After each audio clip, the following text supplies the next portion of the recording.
Good day everyone, a very warm welcome to you. It's Nick here once again, and we're doing a summary of Sega Genesis or Mega Drive games we've reviewed on the channel from 201 through to 250. So it's 30-second snippets of games we reviewed, and if you want to track down the full review after seeing those snippets for more information or more stress busting, you certainly can, so let's go. The first game we looked at in this set is a horizontal shooter called Troubleshooter. And, you can control two characters at the same time, going forward and backwards there, rotate your shooting to get through. It's fast moving, very Japanesey in style, and there's a lot to conquer there. The Mega Drive has a lot of shooters, and we'll come to quite a few in this one. You might have your favourite, but the standard things are their upgrades, but this at least offers something a little bit different from the normal, so I'm a bit of a fan of this one. And then we've got the ooze, the oozy. You've been told, transformed into this green gluttonous mess by some mad scientist, and you must find your way around the areas, blowing up certain things to find the exit point. Not as easy as it sounds, but it's a rather unique game because it's sort of like a Halloween feel to it, and I do like the games that are a little bit different. As I said before, if you like the clips of any of these games, I give a lot more information in the full-time reviews. James Buster Douglas Boxing, or Buster Douglas Boxing as it's called.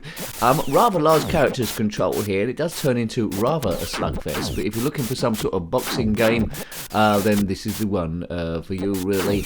It's not a great deal of tactics involved in here, and I did turn into a bit of a button masher. You could probably get a bit more out of it by trying to perfect blocking and all that sort of stuff, so there you go. Good luck, Buster Douglas. Knock his head off, that's what I'd say, and that's what everyone should say. Alicia Dragoon, another of these horizontal mystical shooters. You can angle your shooting, a bit like Mega Turricane, I suppose, when you get one of the upgrades. But I expect a little bit more from these sort of games. But what it offers there is okay. You know what to expect. Got a little bit of bloodline sort of feel to it in certain places. Take it or leave it. It's not Dragon, it's Dragoon. I don't know who Alicia is, but she's someone who must get cold legs a lot when she's walking around in Fantasyland. European club soccer, this is more like it. Horizontal scrolling football action. It's not overly difficult there. But yeah, if you're into football, horizontal shooting, European club soccer, a few things to do, probably more fun in two-player mode. The Mega Drive has a few like soccer, football games on it. I don't think they're the best ones in the world. There's quite a lot of FIFAs there too. That's to be argued in two players again. We're having a bit more fun, but it's fun enough. Comic Zone, probably one of the most famous games we've reviewed in this batch of 50. You're in a comic book, and you must battle your way out from frame to frame, going from screen to screen, working out what to do. There's a fighting aspect, there's a puzzle aspect, and a lot of people would have had this one. It was held in quite high regard. I played it in respect of like all the games on my first or second go, so I didn't get to the end, but I certainly had a lot of fun playing the thing. And I first come across it on the PlayStation 3. Mystic Defender, you're in the woods firing blue dots at people, and why not? Yes, and that, again, games have to be super special to stand out on the systems. There's so many of them, but they're all of a level. There's not a great deal of dross on the Mega Drive, so maybe I can be a bit more circumspect or a bit more rude about the games, but I don't tend to. I try to find the best there is. This isn't my favourite one, but it'll keep you going for a while. Probably back in the day, best to hire and actually pay any serious money for the thing. Mega Turrican, talking of that, everyone's heard of Turrican. This is Mega Turrican. Blast your way forward in Blood and Guts Fest. That's what I'm trying to say. Blasting stuff. Reminds me a little bit in certain parts of the Alien movie, but great upgrades, lots to solve here, and you would have had great fun trying to complete this one. Good speech all the way through it, played pretty solidly. I was a fan of Mega Turrican. Boom, boom, kaboom. The Lost Vikings. I didn't really get on with this one. You control 3 Vikings, got to do different jobs in the level, scrolling all over the place to try and get to the exit there.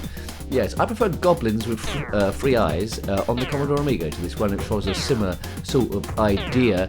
But I found it a bit frustrating. The graphics could have been a bit better, but it's addictive for those people into these sort of like puzzle things. Maybe I want a no-nonsense shooter or blaster or something, and this one is a bit lost on me. Mystical Fighter now. We have Mystical Defender. How about Mystical Fighter? You're fighting your way in this Japanese world. You know, in the style, I suppose, a little bit of a Golden Axe. The characters are a little bit bigger. Baddies coming at you. A good alternative to Golden Axe, I suppose, and Streets of Rage in there, but those two are better than this one. But there's fun to be had here as well, and it's maybe a game that you haven't come across back in the day. Let's get back to puzzling. Dr. Robotnik's Mean Bean Machine, influenced heavily by the Japanese game Puyo Puyo. You're against a computer opponent or a human if they've bothered to turn up. But it's strategic here by putting together different lines of characters. You can bomb your opponent next door, try and make it awkward for them, and whoever dies first is basically the loser. There's a series of opponents, AI opponents, gradually getting more and more difficult for you to beat, and it's a game to be conquered. Zoom. Now I do like this. It's very basic for a Mega Drive game, where essentially you need to circle individual squares to turn them to a different colour without getting bopped by any of the maze aliens and nasties.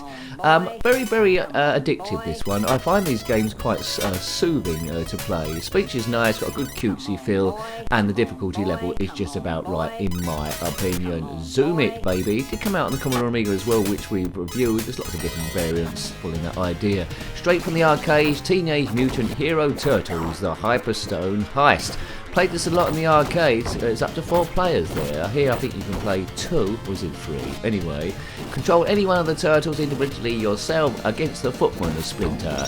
And, you know, bebops there, lots of end-level bosses, and it's great fun. I think this is one of the better games on the Mega Drive. Really gives good homage to the arcade game. If you played it in the arcades, then play it back, you would have loved it. Desert Demolition. It's a Roadrunner game. You can control either Wile E. Coyote or Roadrunner, going across collecting items and against the clock, and don't run out of time. It's alright, I suppose, if you like the cartoon. I found it ever so slightly boring, but lots of frames of animation are there. If you like games like Aladdin, which is a bit too advanced for you, cartoony, this one might be a bit for you. But, you know, it reflects the cartoon quite well, and there's quite a lot of levels of humour there. One for maybe younger people. Now, this is a Japanesey game as well called Zoop. Feels a bit public domain, but it wasn't.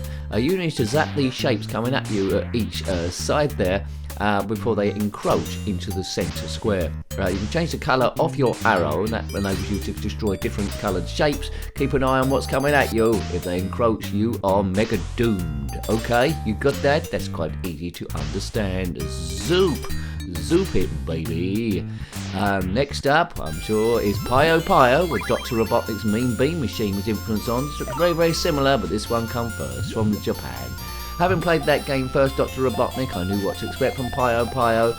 It's a game which, the more you play, the better you become, and it's addictive as well. I want to go back to it again, either Dr. Robotnik or Puyo Puyo. I have no preference for either one. They have very similar gameplay there, but you could have a bit of a variance by going each a different one. I like these animals where they merge together to form different colours. Last Action Hero, very big disappointment. I didn't mind the movie, but this, the guy can't jump. Why is that? I don't know. I've never seen a fighting game where you can't jump, although you can do the splits there. Don't rip your trousers. Maybe you can jump. I got it mixed up with the Commodore Amiga version. Shows how many games I review. Well, have a look at the review then. Tell me, does he jump or not?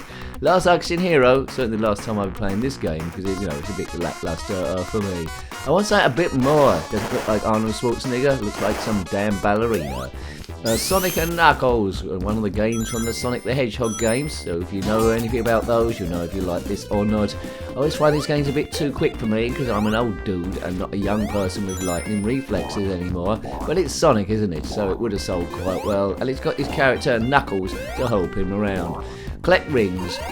Don't let the time run out. Do stuff. That's pretty much as far as I can tell you. There's hidden bits to find as well. It's very clever, the thing, the layout, but a little bit lost on me. Whiz and Liz, the Frantic Wabbit Rescue.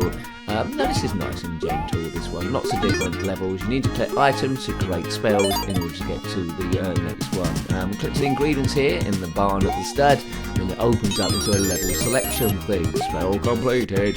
There we go, and we select which level we're going to go here. Wiz and Liz come out on a number of systems here, so a bit of fun to be had.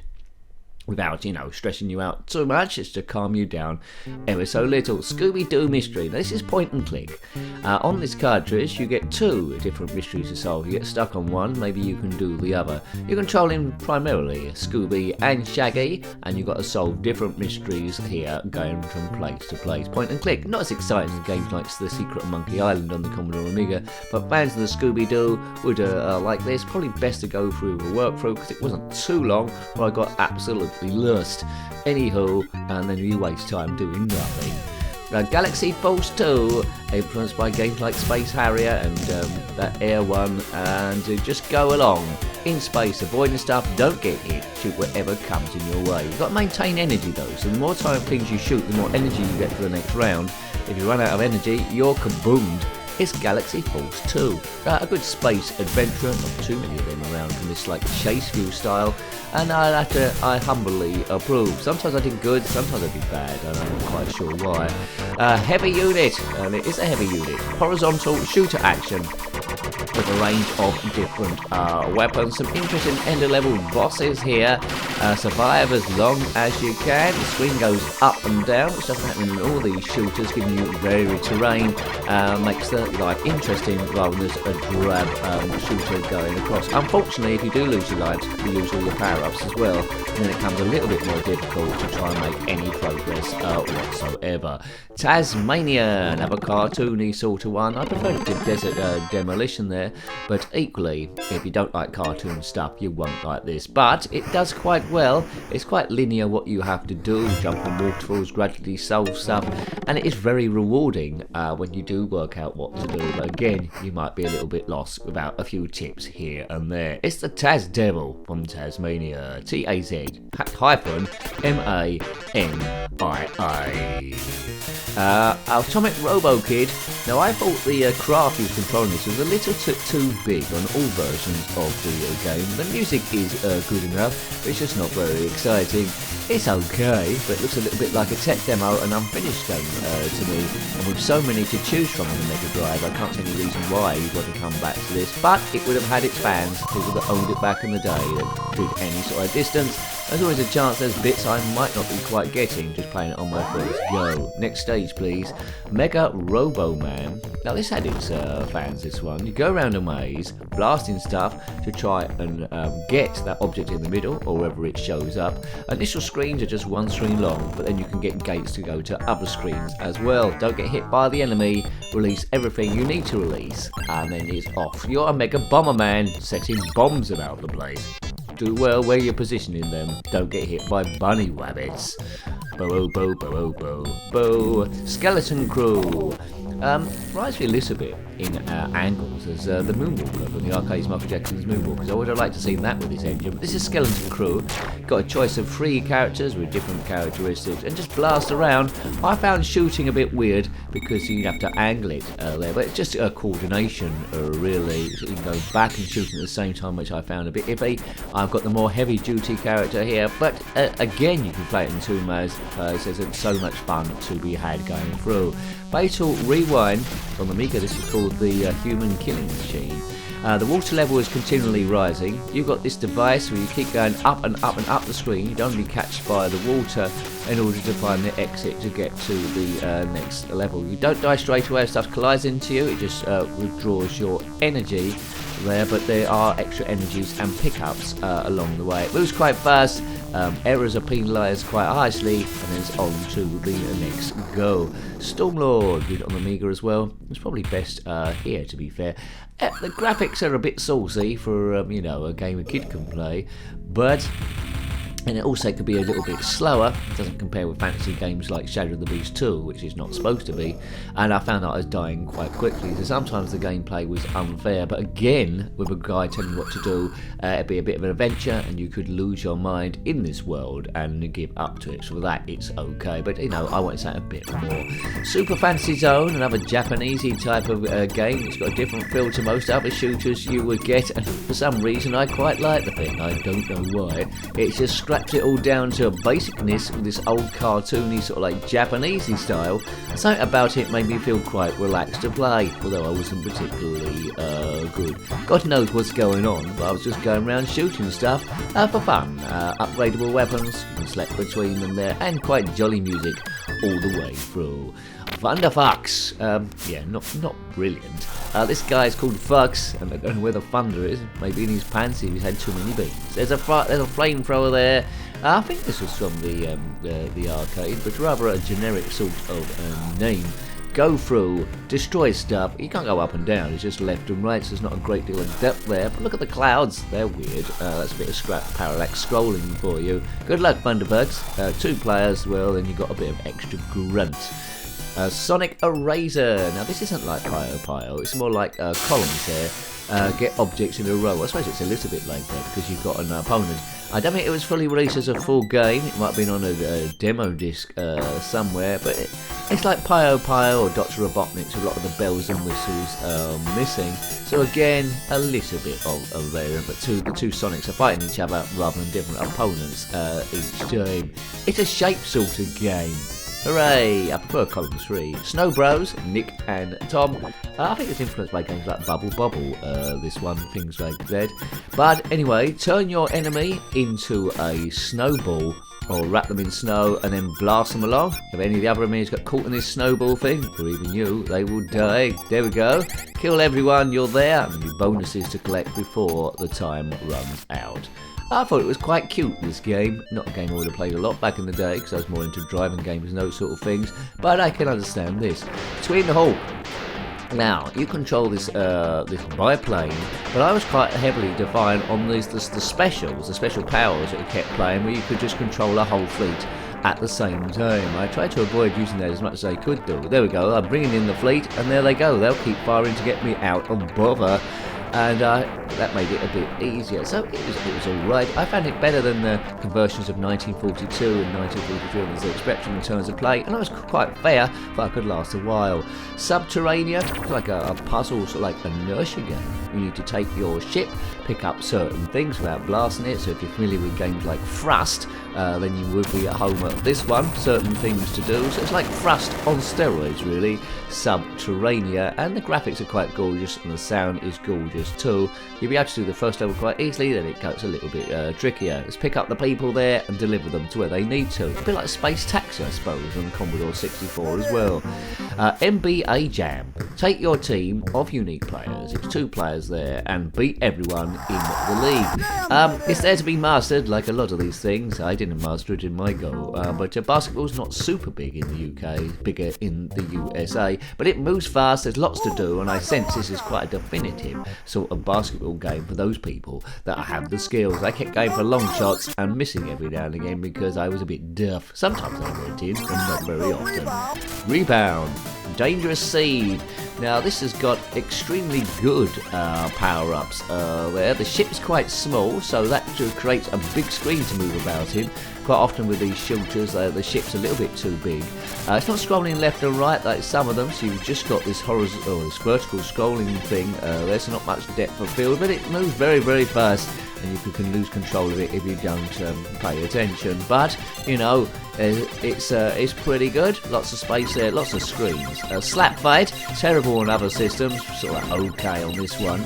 Not the best there, but you can decide when to engage in your weapons. You're getting power-ups, you can see on the right-hand side, and select which one you want.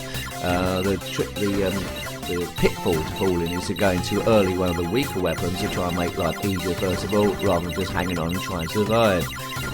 Okay, music isn't that good for a vertical shooter. I wouldn't say a bit more scary or action, it's a little bit too jolly. Biohazard battle, look what's going on here. It's enough to confuse all the senses. You're trying to blow up something that's causing a biohazard. Well, of course, Nick, that's why it's called Biohazard battle. Get with a program, big nose. Look at that. Angle of shooting takes some mastering here. There's different choices in what you want there. And yes, it's wild, it's chaotic, it will test you in every single way. Well, not smell, it won't test your smell, I suppose. Gadash. Yeah, a little bit lackluster. You're on a sort of like a fantasy adventure, a bit like Golden Axe, but without the depth there. And interesting, but not so I'll be going back to. I found some of the controls a little bit awkward, to be fair. It's a hack and slash, it's adventure, it's a story that unfolds, but a little bit too slowly to me, and quite dependent on that sword to the belly sort of like move overly too much. Some people would have loved it, but as I say, there's no drop really on the Mega Drive. Growl. Now this is one that has got a bit of depth to it, like the Double Dragon game, to go up and down the screen. I've never known a game there's so many people trying to fight you at the same time, so it is a little bit tough there sometimes on your own, but you're trying to rescue animals from deadly poachers who's caged them and get them to do their evil bidding, like their accounts or something like that. Bright clothes everyone wears in this place, I don't know why. Rolo to the rescue. Now Rolo is an elephant who's very good at jumping, like most elephants. He must collect keys and rescue all his friends from these cages, and once you have rescued them, you can switch to them to use their special powers to solve how to get off the thing. So here I am now, an elephant and a rabbit, so the rabbit might be able to do some things. It's working out what they can do, because they've all got their own range of special skills. Well done, Rolo. I gave some of my last Rolo once. Right, Advanced Buster Hawk, Grey Lancer, another one of these horizontal scrolling shooters. It's like R-Type in Fast Forward. Here I go through an asteroid storm, but don't get confused by the background graphics. Blast everything that you can. Different methods of firing there. I think I've got the auto-sync one there, which will blast everything, make it a bit easier. It is a game out of all the shooters I'm most keen to go back to try and master, but it is pretty exciting stuff. Blink and you'll die, so you need to keep your mind on the thing. Sparkster. Now I have to admit, I didn't fully understand what was going on here. Again, in Japanesey in feel, they all compare themselves a little bit to Sonic the Hedgehog or what's going on. But, you know, it's different enough on that to stand up in its own right. There's a few moves to be mastered again from Sparkster. So a newbie would look like, well, a newbie until he got hold of him. Here I am trying to beat this boss. I need to take him out in the middle. Columns 3. Much better than the original columns, to be fair. And like Pio Pio and Dr. Robotnik's thing, you can hinder your opponent by making their play area smaller by doing combinations of colours going down, and they'll be doing the same to you. So Dr. Robotnik's, Columns 3 and Pio Pio are similar games really, and Sonic Erasure to that extent, they're not quite as advanced. So all of those who are playing, if you're into these sorts of games, I know, I like the original Columns and that was good. Castlevania Bloodlines. Now this guy's got a whip, you've got a choice of characters here. You're trying to defeat vampires, and if you're familiar with the other Castlevania games, this is fairly similar. Good music, vampire type action, just try and destroy the ghouls of the night, and it stands out well against all of those. In a mansion, graphics are good, sounds are good, enemies could be a bit more exciting in certain places, but maybe I didn't see enough, it's getting weird. Sonic 3D Blast, one of the few, if not only, Sonic the Hedgehog games actually in isometric 3D. People in the comment section saying I was playing this totally wrong, but I do play it from the standpoint I'll be doing it in the playground if I was a kid and trying to make a head and a tail of it. I prefer the original Sonic games, although I'm not brilliant at them. You need to, well, I wasn't doing it in the video, you need to destroy all the enemies by landing on them and releasing the enemies, well, releasing the creatures. They've been caught in these robots enticed by Dr. Robotnik. Virtual Fighter 2 from the arcades. Some of the characters remind me of the villains from other like fighting games. This one looks a bit like Nina Williams from the Tekken games. There's a number of characters to choose from, the special moves to learn, and I thought it was quite good actually. It held up well. It's missing quite a few things in the arcade cabinets. I think that was in rotating 3D. This is 2D, and you know, they've pulled off a pretty good game. I would have played this quite a bit back in the day and would have been too disappointed if I bought it. Truxton, or Tatsujin, not to get confused with a racecourse in England called Thruxton. Now, what I was talking about before, some vertical scrolling shooters lack. Look, I can scroll slightly to the left and the right, and I always found that good in these sort of games. It felt like you had more manoeuvrability. Whether it was illusion, maybe. These games always define, I think, by how easy they are to get into, do you die straight away, and the quality of the things you got to shoot. This has got a good range, got a cracking music as well. Vapor Trail, so many vertical scrolling shooters in this one, and horizontal as well. You've got lots to choose from, so hopefully it's giving you a bit of an overview if you're looking for one to play. But most of the ones I've covered in this 50 this time round are pretty exciting. It's just a question of what you sort of like into, really. There we go, there's a special power on the Vapor Trail. Kaboom, kabiff, kaboom. Yes, if you want more information about any of these, or you don't think I've spoken enough about them, they're in the reviews. And we finished quite maybe for the best reasons, on Zero Wing horizontal shooter. It's meant to be so many shooters in this 50. Maybe I've got obsessed. Maybe there won't be so many in the next 50. Who knows? Zero Wing. What more can I say about this? Not a great deal, really. It's there to be seen. I hope you another one to choose from. Hard for any of these to stand out because they are quite good quality on the Mega Drive. So hope you like having a look at that one. That was Sega Genesis Mega Drive games, or games reviewed on the channel, 201 through to 250. So show them some love. I'm sure there'll be another chapter eventually, but there's lots in this playlist there. So till next time, thank you for watching the video, showing its love. Big thank you to the members. And till next time, take great care of yourself and a very fond goodbye. Goodbye.